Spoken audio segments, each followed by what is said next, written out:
जय हिंद, जय भारत। मैं रेबल सदानंद पति आज अहमदाबाद संजीव भट्ट कैंपेन के लिए।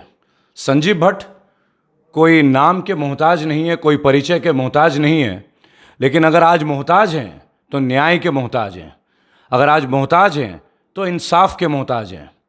मैं रेबल सदानंद पति आज संजीव भट्ट के निवास अहमदाबाद में मेरी भाभी, उनकी पत्नी श्रीमती श्वेता भट्ट और उनके परिवार का अन्य सदस्यगण के साथ आज मौजूद हूँ।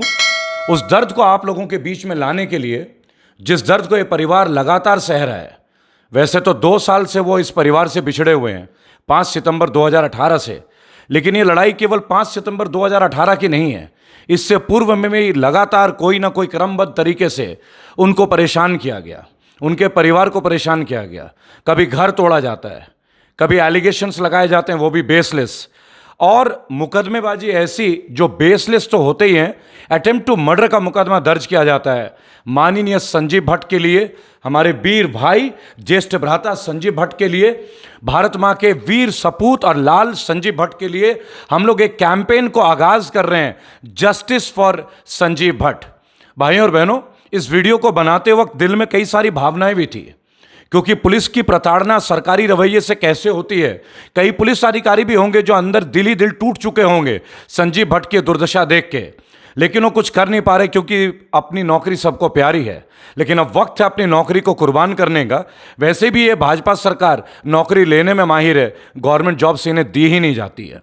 भाइयों और बहनों, आज श्वेता जी के साथ मैं हूँ उनके निवास में। बात करेंगे उस वीर शख्स के बारे में जिन्होंने जेल में कुछ ऐसा आंदोलन किया था कैदियों के लिए कि कैदियों में रिफॉर्मेशन हो गया था, एक जीवन परिवर्तित कर दिया था उन्होंने साबरमती जेल में। और जब वहां से उनका स्थानांतरित किया गया, ट्रांसफर किया गया, तो 4000 कैदी अनशन में, भूख हड़ताल में बैठ गए थे। पहली बार क्रिमिनल्स अनशन पे एक पुलिस अधिकारी के लिए। तो आप अंदाजा लगा सकते हैं 4000 लोगों में मानसिक तौर पे और दिल के तौर पे उन्होंने क्या अमिट छाप छोड़ा था कि क्रिमिनल्स अपने क्राइम की दुनिया को भूल के उनके दिए हुए मार्ग पे, संजीव भट्ट द्वारा दिखाए गए मार्ग पे चलने को तैयार हुए और अनशन पे रहे। लेकिन आज वही संजीव भट्ट हम लोगों के बीच यहाँ नहीं है, इस घर में नहीं है। इस घर की दीवारें उन्हें ढूंढती हैं, और श्वेता भट्ट उनकी धर्मपत्नी और इस देश की वीर वीरांगना जो एक लड़ाई लड़ रही है पूरे सिस्टम के खिलाफ, और अगर देखा जाए तो बीजेपी गवर्नेंस के खिलाफ। आप समझ सकते हैं, एक आईपीएस अधिकारी, 1988 बैच के अधिकारी जो वीरता की मिसाल रहे हैं, ना जाने कितने दंगे रोके हैं, और वैसे शख्स जिनके लिए हर समुदाय, दलित, हिंदू, मुसलमान, क्रिश्चियन, भारत के हर तरह का जनमानस उनके लिए एक स्वर में लामबद्ध तरीके से खड़ा रहा, जस्टिस फॉर संजीव भट्ट। आइए जानते हैं श्वेता जी से कि संजीव भट्ट के साथ ये जो यात्रा शुरू हुई, ये जो यातना शुरू हुई, ये जो प्रताड़ना शुरू हुई, आखिर वो किन हालात में और क्यों शुरू हुई। लीजिए बात करते हैं। नमस्कार मैडम, आपका स्वागत है। Thank you. ये 5 सितंबर से शुरू हुई 2018 जी। सुबह 8 बजे जी। लगभग 40-50 पुलिस वाले घर को घेर लेते हैं। आपके इसी निवास को? ये इसी निवास को जी। और पूरे घर में, मेरे बेडरूम तक के अंदर आ गए थे। बताइए, मगर इतनी क्या ज़रूरत थी, इतनी क्या इमरजेंसी थी। और भाइयों और बहनों, एक वरिष्ठ रैंक के अधिकारी जो यूपीएससी में उत्तीर्ण होते हैं और फिर आईपीएस बनते हैं, और जिन्होंने लाखों लोगों को एक मार्गदर्शन दिया, कैदियों को मार्गदर्शन दिया, उनको एक बेसलेस एलिगेशन में 40 से 50 पुलिस वाले उनके घर में एक रेड डालते, इसे हम रेड बोलेंगे, unofficial raid, without any proper allegation, without any proper documentation, और उनके विभिन्न कमरों में प्रवेश करते हैं एक ऐसे अधिकारी के ऊपर जो अधिकारी ना सिर्फ गुजरात पुलिस बल्कि पूरे भारतीय पुलिस बल के लिए एक मिसाल है। आज भी इनके कसीदे पढ़े जाते हैं, लेकिन आज वही शख्स हमारे बीच में ना होके जेल में बंद है। आइए जानते हैं आखिर ऐसा क्या हुआ। आज तक मुझे किसी को बताना नहीं पड़ा है कि मेरे हस्बैंड इनोसेंट है, मेरे हस्बैंड सच्चे हैं, मेरे हस्बैंड ऑनेस्ट है। हर एक लोग, छोटे से छोटा बच्चा, लाखों लोग उनके फॉलोअर्स हैं, सब ये जानते हैं। और सभी इंटरव्यू में मेरे पास ये एक प्रश्न आता है कि मैम, आपको लगता है कि आपको गुजरात में न्याय मिलेगा? कितना बड़ा क्वेश्चन है, कितना बड़ा प्रश्न है भाइयों और बहनों। गुजरात 2013-14 के जब चुनाव हुए थे, माननीय प्रधानमंत्री मोदी जी ने यहीं से आगाज किया था भाई और बहनों, गुजरात मॉडल। आइए गुजरात मॉडल की सच्ची तस्वीर देखिए। इस देश का सच्चा सपूत, एक वीर सिपाही, एक जाबाज शेर, क्रिमिनल्स के लिए एक शेर की तरह जो घातक थे, आज स्वयं पिंजरे में बंद है। यह है गुजरात मॉडल, यह है गुजरात मॉडल। मैंने एक वीडियो में बहुत दिन पहले बोला था, अगर आपको याद हो, जब मैंने सफर शुरू किया था आप लोगों के बीच, देखो देखो कौन आया, ये मेरा लिखा हुआ है, आप सर्च कर लीजिएगा गूगल पे। देखो देखो कौन आया, गुजरात का शेर आया, 56 इंच का सीना, देखा देखा शेर की चाल।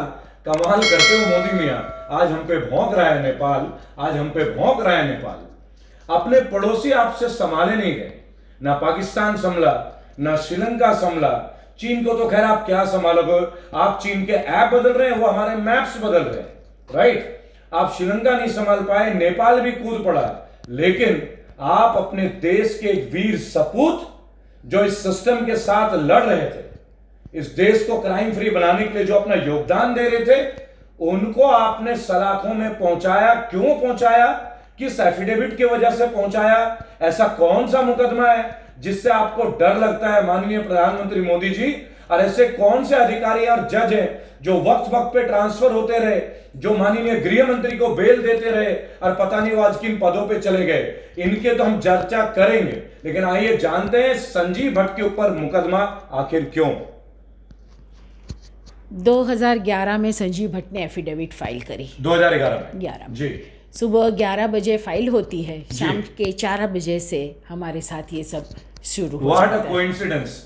2011 सन 2011 30th ऑफ अक्टूबर, 30 अक्टूबर, संजीव भट्ट अपना एफिडेविट देते हैं, अपना शपथ पत्र देते हैं कोर्ट में 11 बजे, और 4 बजे पुलिस की एक पूरी बटालियन घुस पड़ती है उनके इसी निवास में, जिस निवास में मैं उनके धर्मपत्नी श्रीमती श्वेता भट्ट के साथ बैठा हूं।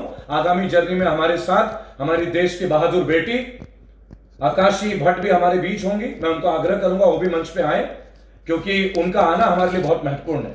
इस देश के तमाम लोग जो इस वीडियो को देख रहे हैं वो देखें और सीखें, वो अवश्य सीखें, वो जाने कि जब घर में युद्ध होता है, ये एक गृह युद्ध है। अपने राज्य में एक पुलिस का वरिष्ठ अधिकारी सच्चाई को प्रमाण के लिए लड़ रहा है, जो सच्चाई में उनकी कहीं नाम भी नहीं है, जहां एलिगेशन उनका नाम भी नहीं है, जहां पे पोस्टमार्टम रिपोर्ट में कहीं उनके खिलाफ कुछ नहीं है, फिर भी देश का वह जांबाज ऑफिसर आज सलाखों के पीछे। आकाशी जी आप हमें ज्वाइन कीजिए प्लीज, आइए, और अपनी माता के साथ। आपकी मदर बहुत वीर औरत हैं, बहुत हिम्मत मिलती है मुझे। और बता देना चाहूंगा आकाशी जी जो है वो डॉक्टरी के प्रोफेशन में है, मेडिकल फील्ड से हैं, और आज आप कोरोना काल में देख सकते हैं कि डॉक्टर हमारे लिए जीवन दान का कार्य करते हैं। लेकिन जिस घर में बच्चे पढ़ रहे होते हैं और उस घर में अब मुख्य आय का स्रोत और शक्ति का स्रोत और पारिवारिक सौहार्द का स्रोत अगर उनके पिता जेल में होते हैं, तो कितने कष्टों के सहारे वो अपने पढ़ाई, अपने माता जी को संभालते हैं। कैसा रहा उनका ये सफर, आइए जानते हैं उनसे, बताएं। ये बात मैं हमेशा बोलती हूँ जी कि हम एक बहुत ही स्ट्रॉन्ग इंसान की बहुत ही स्ट्रॉन्ग फैमिली है। जी जितने भी कष्ट, this is a dark period, we are जी। गोइंग थ्रू डिफिकल्ट टाइम्स, मगर ना तो डैड टूटेंगे ना तो हम टूटेंगे। And this is a fight, we will fight strong, we will fight to the finish. And अंत में हमेशा no matter how invincible a tyrant seems, in the end they always fall. What a nice statement. आप ये बात गौर कीजिएगा, बहुत सारे तानाशाह आए, हिटलर, मुसोलिनी, बहुत सारे तानाशाह आए, हिटलर, मुसोलिनी, बहुत सारे, और मैं आपको बताना चाहूंगा वो आए और वो गए, ये भी आपको बताना चाहूंगा, लेकिन उनके साथ लड़ने वाले लोग आज हमारे दिल में हैं। मार्टिन लूथर किंग ने बोला था, justice delayed is justice denied. अगर आप न्याय देने में देरी करते हैं तो इसका मतलब है कि आप उन्हें न्याय देना ही नहीं चाहते हैं, राइट। आज वही दौर ये परिवार झेल रहा है और वही दौर भारत का नागरिक झेल रहा है। विभिन्न तरह के टैक्स, विभिन्न तरह के नियम, कभी सीए, कभी एनआरसी, कभी हिंदू मुस्लिम विवाद, नौकरियां हैं नहीं, कभी आप नोटबंदी कर देते हैं बगैर लोगों की सलाह लेके। हाल फिलहाल में किसानों के ऊपर 3-3 ऑर्डिनेंस, पूंजीपतियों के लिए आप किसानों की वो खोली जा रही है। लेकिन आज बात करेंगे मेरे बड़े भाई संजीव भट्ट के लिए। मैं बड़ा भाई इसलिए बोल रहा हूं कि मैं गर्वित महसूस करता हूं मैं गर्वित महसूस करता हूं। मेरा उनसे कोई रक्त का नाता नहीं है, लेकिन मेरा एक देश में एक देशवासी होने का नाता है। और तमाम करोड़ भारतीय आज उनके लिए नतमस्तक होकर एक स्वर में एक आंदोलन हम शुरू कर रहे हैं। भाइयों और बहनों, 30 दिन का आंदोलन है, जस्टिस फॉर संजीव भट्ट। संजीव भट्ट को छुड़ाना है और संजीव भट्ट को घर लाना है। आप ये बात गौर से सुनिएगा। जुमलेबाज ने कहा था अच्छे दिन आएंगे, हम इन चीजों में यकीन नहीं करते। उन्होंने कहा था 15 लाख खाते में आएंगे, हमें नहीं चाहिए। उन्होंने कहा आत्मनिर्भर बनोगे, हर भारतीय पैदा होते आत्मनिर्भर हो जाता है, लेकिन इस जो गवर्नेंस में हम आए हैं, हमारी आत्मा ही चली गई तो आत्मनिर्भर कहां करेंगे। आपने देखा मजदूर भाइयों के साथ क्या हुआ, फौजियों की पेंशन खत्म हो गई, आंगनवाड़ी लोगों की सैलरी खत्म हो गई, लोगों को निकाला जा रहा है, रेलवे प्राइवेटाइज हो रहा है, और देश का एक वीर सपूत पुलिस सर्विसेज भारत को जो अंदरूनी तौर पे दुश्मनों से रोकता है, आंतरिक क्रिमिनल से रोकता है, सुरक्षा प्रणाली के एक सबसे अहम हिस्सा मेरे माननीय ज्येष्ठ भ्राता संजीव भट्ट जी आज सलाखों में, और इसमें कहीं ना कहीं हम सब जिम्मेदार, मैं भी जिम्मेदार, और मैं अपनी जिम्मेदारी लेता हूं। इसलिए परसों में दिल्ली था, आज मैं अहमदाबाद हूं, अब सूरत, गुजरात, मुंबई, मैं उद्धव ठाकरे जी से भी मिलने जा रहा हूं आपकी जानकारी के लिए, तो वहां भी जा रहा हूं उनसे संपर्क करने, ममता बनर्जी के पास भी जा रहा हूं, तमाम राजनीतिक दलों के पास जा रहा हूं और उनसे विनम्र निवेदन करूंगा, और जरूरत पड़े तो उनके सामने आके खड़ा होऊंगा कि आपने अपने राजनीतिक जीवन में जो भी किया हो, एक निर्दोष और एक निर्भीक और सच्चे देशभक्त को बाहर करना आप सब राजनीतिक पार्टियों की जिम्मेदारी है। आप एक पद पे गरिमा है, पद का एक कद है। आइए इस व्यक्ति को हम बाहर देखें। ये जो काल कोठरी और पिंजरे में बंद है, इसे खुले वातावरण में विचरण करने का मौका दे। इनकी जो आजादी छीनी गई है, उस परिवार की जो आजादी छीनी गई है, इनके चेहरे में जो शिकन है, आइए उन लकीरों को दूर करें भाई और बहनों। ये लकीर अब दूर करने का दौर है। इन्होंने बोला 30 अक्टूबर 2011 एफिडेविट आप लोगों ने कहा कि दिया गया था, और उसी शाम को पुलिस वाले आए। उसके बाद क्या हुआ बताएं।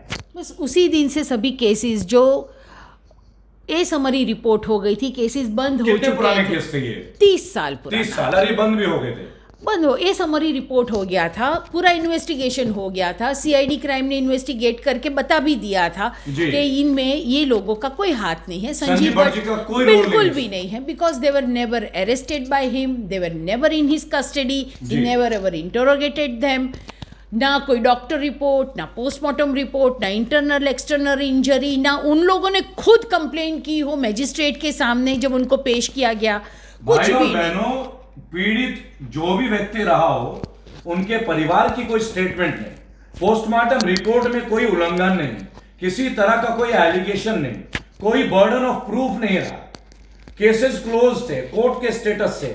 आखिर किस तरीके के एक राजनीतिक द्वेष के कारण, चूंकि संजीव भट्ट जी ने एक एफिडेविट जमा किया था 30 अक्टूबर सन 2011, और वह एफिडेविट सीधे सीधे व्यक्तिगत तौर पे संबंधित था हमारे देश के माननीय प्रधानमंत्री नरेंद्र मोदी जी के अगेंस्ट। वो एफिडेविट शायद बहुत बड़ा एक रोल प्ले करती, और केंद्र की सरकार में बीजेपी आते ही उन्हीं मुकदमों को फिर से खुलवा देती है। शायद यही सच है। yes.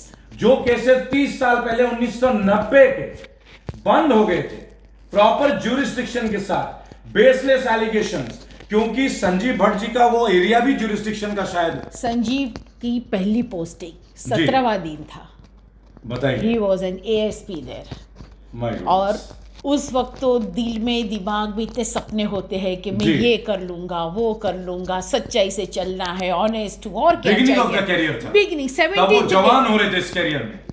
23 साल का संजीव भट्ट, आप सोचिए, और वो उस वक्त कितने अरमानों लेके एक IPS ऑफिसर जब बनता है ना, तो पूरा परिवार उसकी तैयारी में भाइयों बहनों, यही सवाल हर माँ बाप का है आज की डेट में कि हम UPSC क्लियर करते हैं दिन रात 24 घंटे पढ़ के, और उसके बाद हमें एक अंगूठा ठेक के नीचे काम करना होता है। अंगूठा ठेक, आज आधार में भी अंगूठा लिया जा रहा है। What a shame, what a shame on our education system.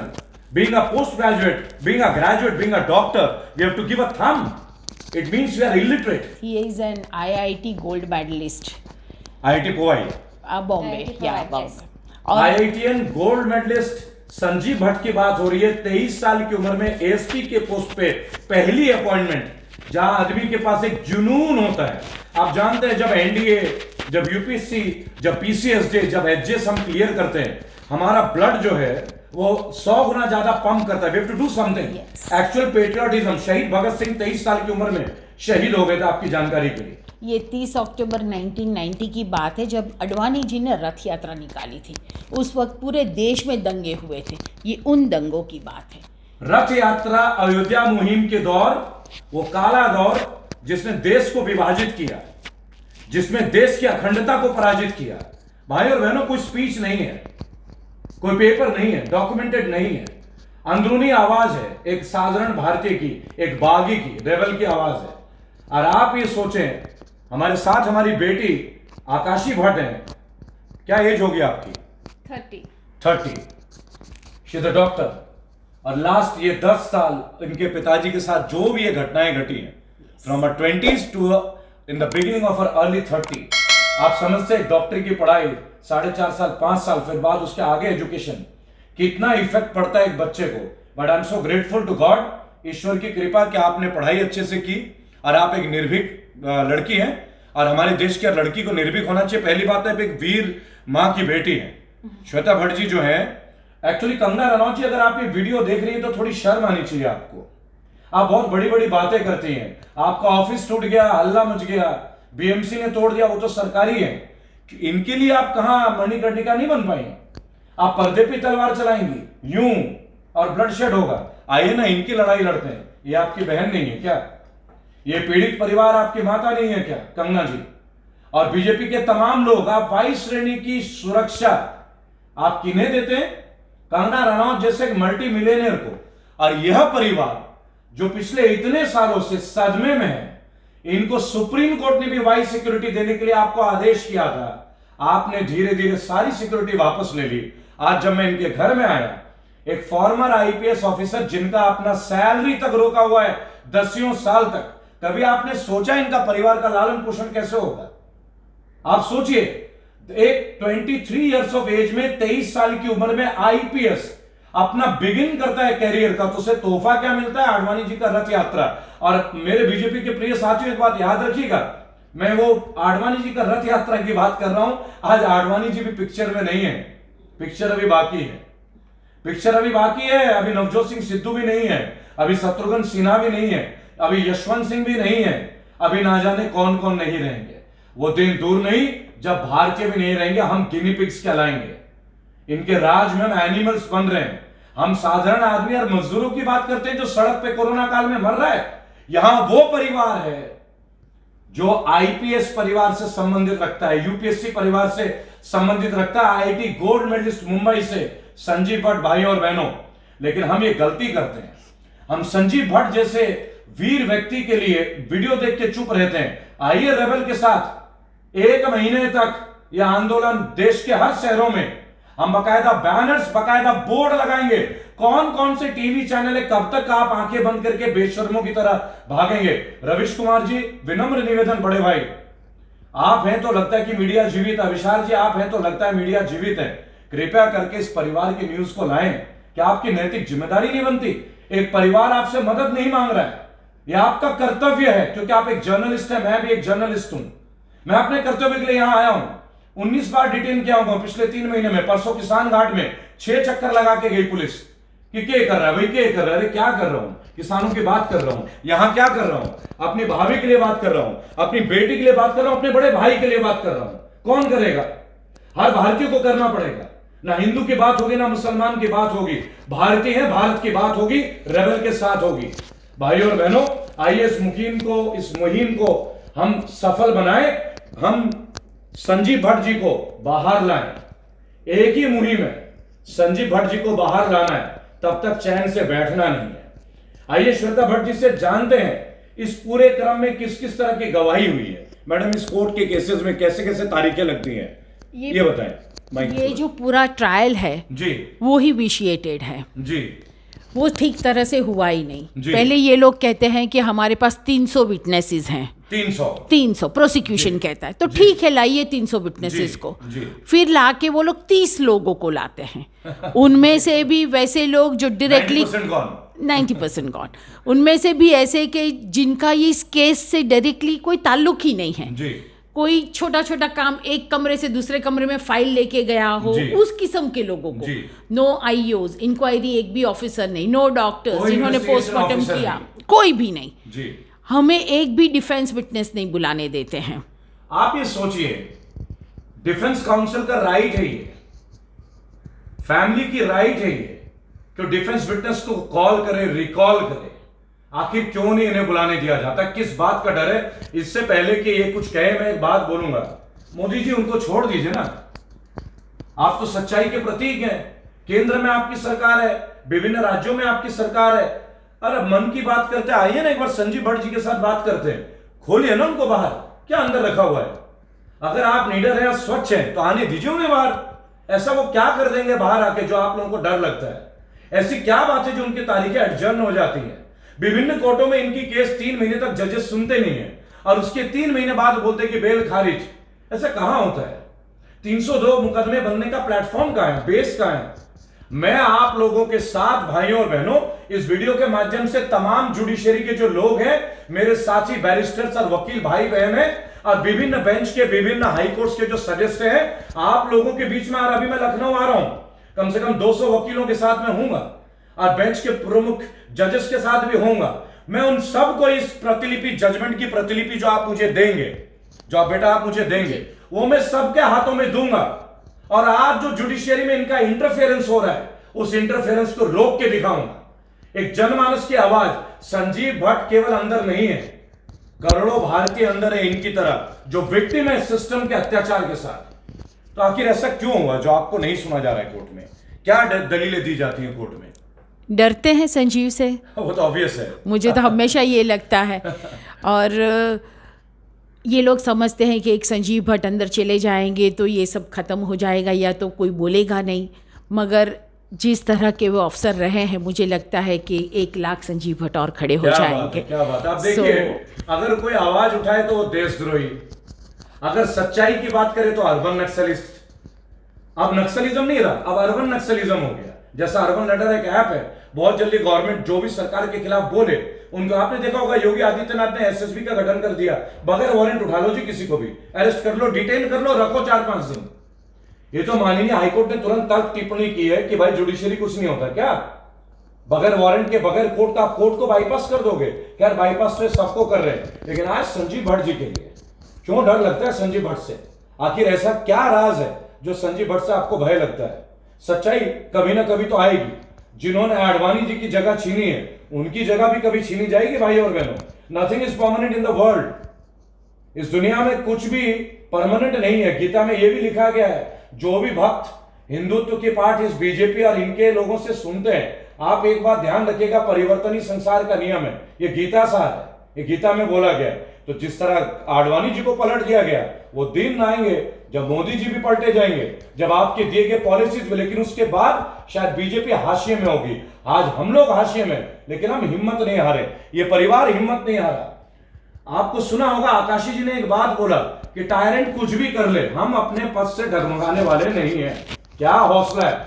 यही हौसला हर घर में होना चाहिए।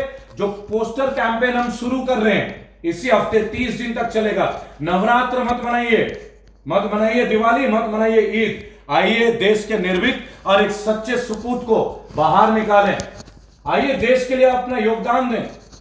आइए, जिस दिन कैंडल मार्च की बात होगी, देश के प्रमुख शहरों में आपको बताया जाएगा, विभिन्न चैनलों के माध्यम से, फेसबुक के माध्यम से, आपको हर जगह। WhatsApp number 8800092747।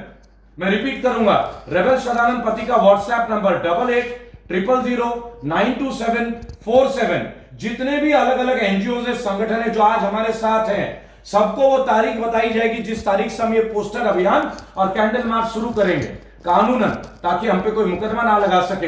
देश के कोने कोने में एक ही दिन इन्होंने थाली बजवाई थी, इन्होंने दिए जलवाए थे 9 मिनट में कि इतनी गर्मी उत्पन्न होगी, कोरोना भाग जाएगा। तो अब 9000 थे, अब 20 लाख पार हैं। तो आप समझ सकते हैं इनका स्ट्रैटेजी क्या है। इन्होंने डिजीज को भी माइथोलॉजी में कन्वर्ट कर दिया है, वहां भी धर्म से जोड़ दिया। कम से कम विज्ञान को तो छोड़ देते, नहीं माना। आइए संजीव भट्ट के लिए एक हो, बुलंद होकर अपनी आवाज करे। और आप मुझे ये बताएं, सुप्रीम कोर्ट में भी शायद आप जाती हैं?